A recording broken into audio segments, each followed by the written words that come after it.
What's up, everybody? It's Soren Baker. Amir Rahimi. And today on The Great Debaters, Kill It Will, Ice Cube, getting ready. Great Debaters, y'all.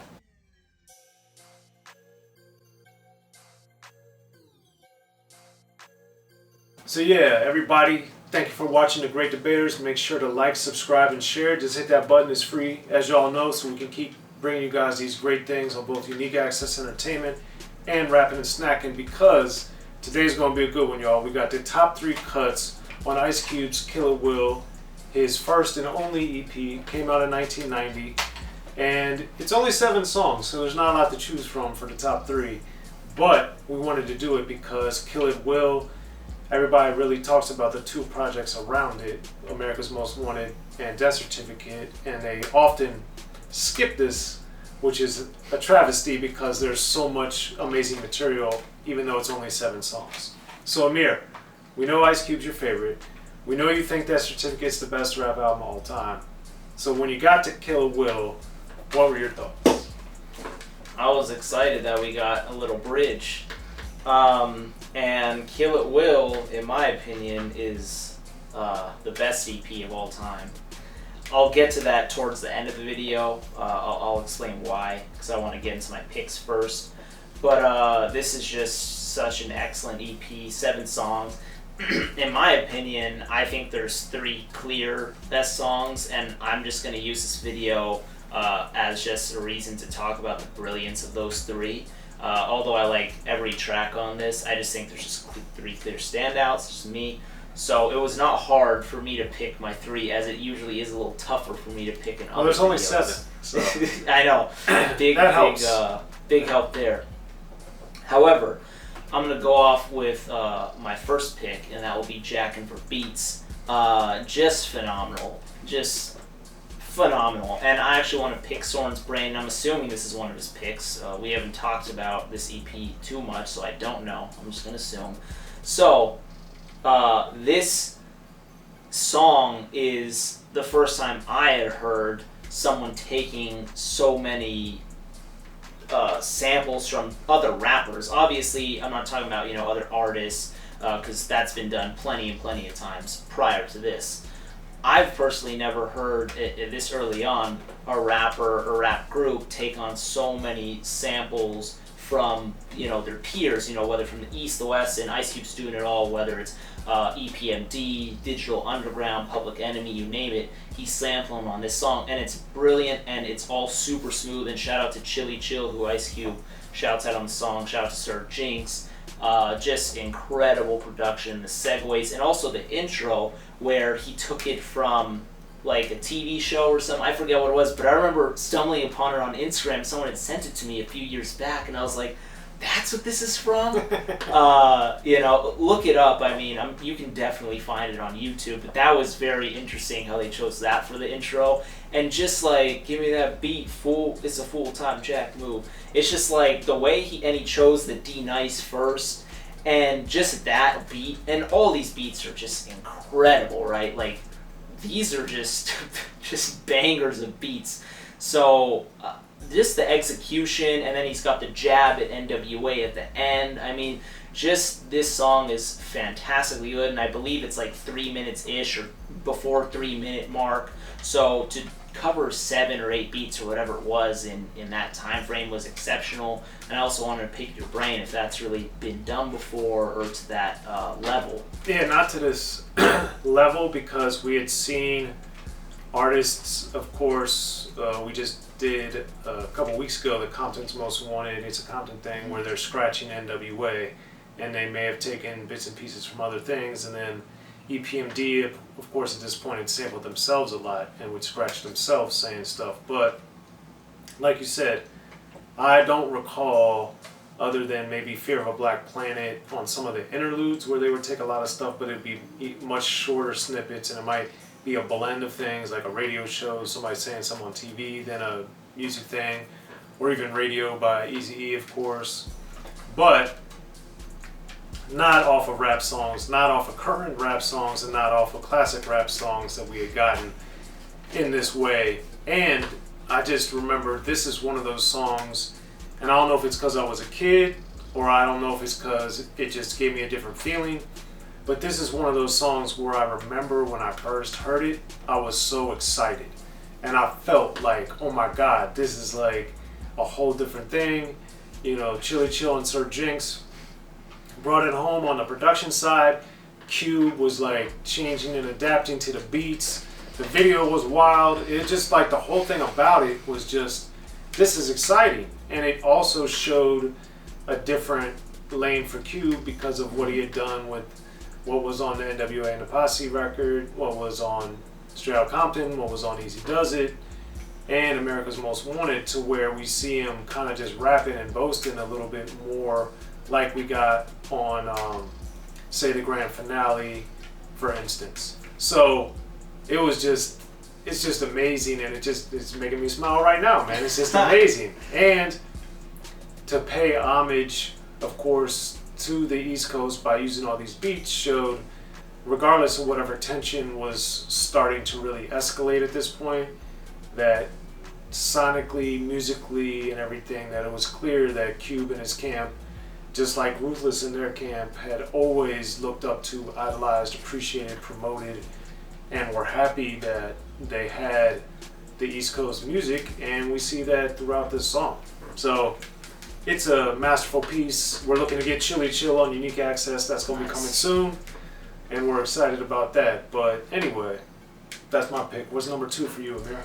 So, I'm excited for that Unique Access episode, actually, so thanks for letting me know. So all my 3 picks are all concepts. You know, Jacking for Beats is a concept in its right to sample and jack for beats and what have you, and to just annihilate it. Second pick, also a concept with Dead Homies. And and we've said this so many times in previous videos, and I'm just going to keep saying it because I really think it's so important, how to start off a song. And Ice Cube up early in the morning, dressed in black, don't ask why, but I'm down in a suit and tie.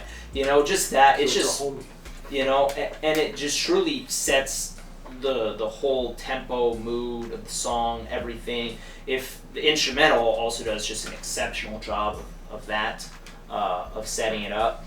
But this is just a very, very sad song, you know. Ice Cube, one of the very big lines for me, although there's just so many on the song, where he says, we used to write our names on the wall for fun, now it's rest in peace after everyone.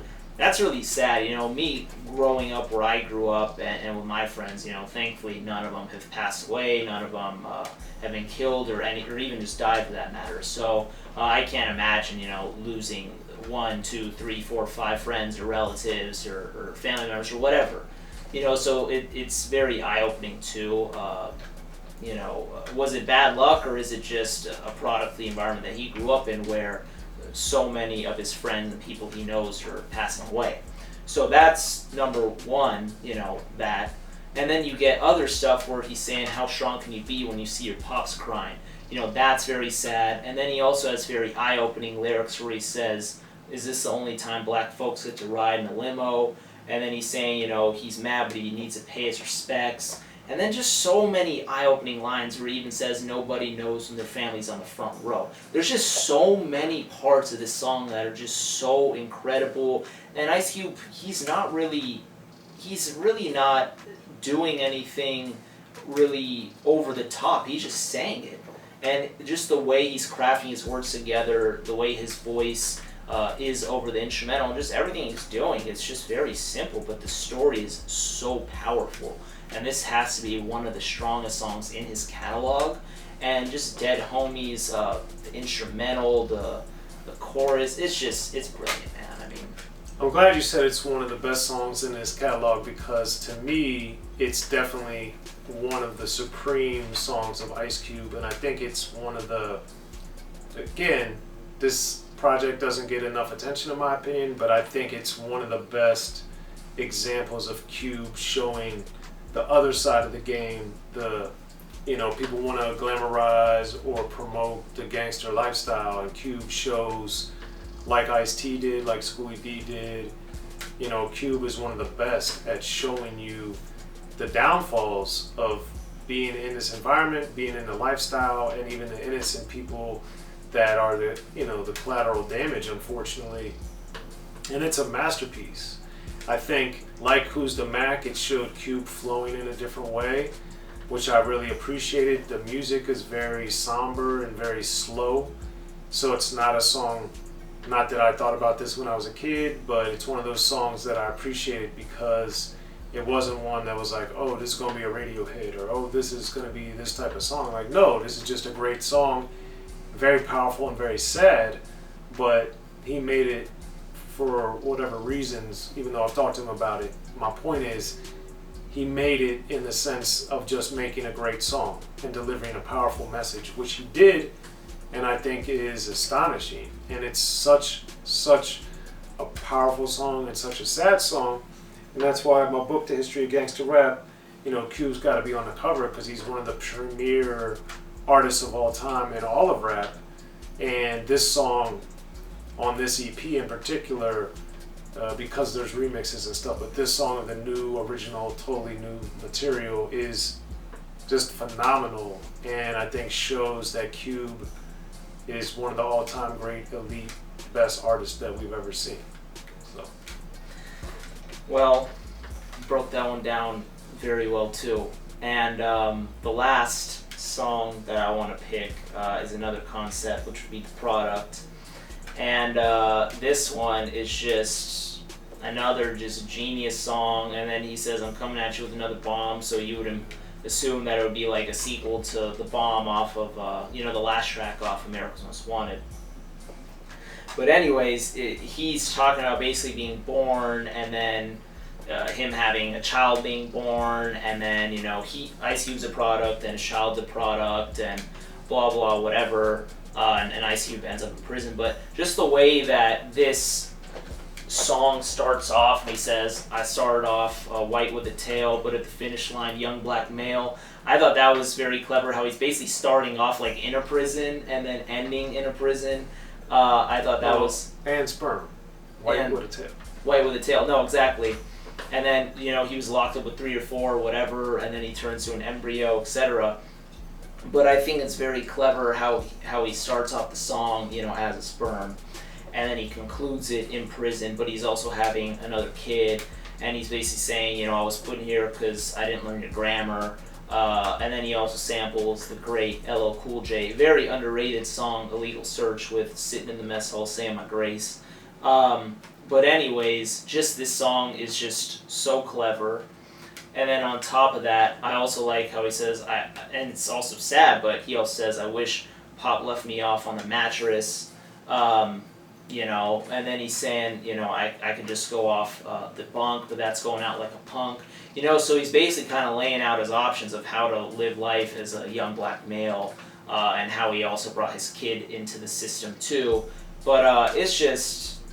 The product, and also another thing that I want to mention too, the production on this song is just phenomenal. It's so great, and just his flow and just really everything. It's just another one of those tracks where it just really sticks out, and it's like this could have easily been on America's Most Wanted, easily. You'd think, well, that one too. But it's just. It's like you would think that maybe these songs are kind of like throwaways or something like that, or just like, oh, we'll give this to like Hold 'Em Over, like. But no, these songs could have been on like any of his early albums. They're fantastically amazing. So that's my last pick. Yeah, I mean, that's mine as well. I think, as Amir said at the beginning of this, the top 3 are, I think, head and shoulders above the rest, while the rest is excellent or strong or solid or whatever you want to say. But The Product, man, it's another one of those classic things where Ice Cube really examines life and the reality that certain people live. And it's extremely unfortunate and very sobering and somber, but Ice Cube is one of the best, if not the best, of looking at these types of things. I put Scarface up there, of course, as someone that does this type of record at the highest level. And it's just an amazing, amazing look at this set of circumstances that people are born into, and then how the system and systems that we have in America help funnel people in different ways. Some make it, some don't, and this is an example of someone that gets caught up in that systematic, system that's set up to not allow people to achieve, or at least not make it easy. So, of course, and one thing before I forget, because I said I would talk about it, why I consider this the best EP of all time is, one thing, it's a perfect bridge from AMW to DC, his first and second solos. But also, it's just, to me, in my opinion, an EP, just in terms, it stands for extended play. And it is like a perfect extension of Miracles Most Wanted. We get the remix to Endangered Species, we get the Get Off My Dick and Tell You Bitch to Come Here. Like, we get these, which are just like remixes or other takes on those songs, but then we also get new songs that completely fit the mold and the sound of America's Most Wanted, and they're also just phenomenal songs at that. We also get skits, we get like an outro, I Gotta Say What Up, where he's paying homage, etc. So I think just this itself is just perfect. There's obviously other great EPs, classic EPs, just amazing, well done, but I think just in terms of, in my opinion, what an EP is, and just by definition, and also just the quality of the songs, and then also the remixes, I think this at least has to be up there in the top 3. And to me, it's the best, and it has to be. Also, another interesting fact, just since I have it in my hands, you got the Kill At Will, which everyone knows with the gun on the cover, but then you got the At Will, which is, Priority's take on the clean version, where it just zoomed in on his face and there's no gun on it. So, the clean version. But anyways, Kill At Will's a masterpiece. I'm happy that me and Soren got to talk about our top 3 picks, because it's a great one, man. It's a masterpiece. So, be sure to like, subscribe, and share to both Unique Access and Rappin' And Snackin'. We'll hit you back in the comments. And as always, let us know what you guys think. Top 3 picks: Ice Cube, Kill At Will. I'm Soren Baker. Amir Rahimi. And pick up the History of Gangster Rap if you haven't already, y'all.